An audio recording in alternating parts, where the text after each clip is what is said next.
E de outro informe, a biblioteca está muito contente com a quantidade de membros que não tem. Essa que mostra que o interesse para esse book está crescendo.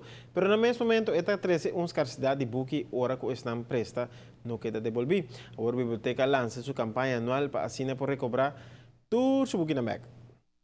Está llegando el fin de año escolar, entonces durante nos está haciendo un poco una campaña para turnos booking and back, que está en circulación cerca de los miembros.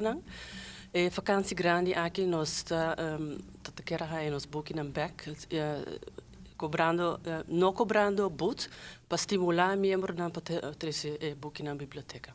Rond mundo, toda biblioteca tem experiencia a mesma coisa. O préstamo de books nunca não vai 100% smooth.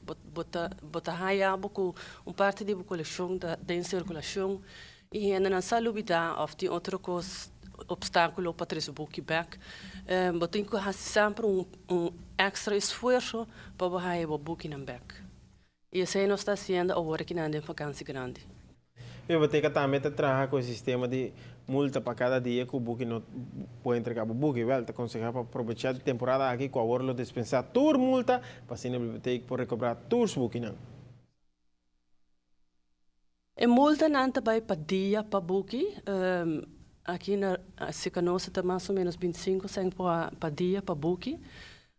E nunca é também passa dias florim para book. Então, esse é o máximo.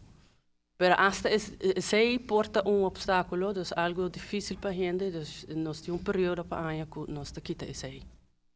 A coleção de book de biblioteca está hobby amplo, pero se não entregar book back, lo limita hobby outro gente que tem mestre de saquinan, seja para escola ou para uso personal. A biblioteca está bisa assim que o book nunca está demais. E para não que quer fazer donação de não book não, tudo está bom minita.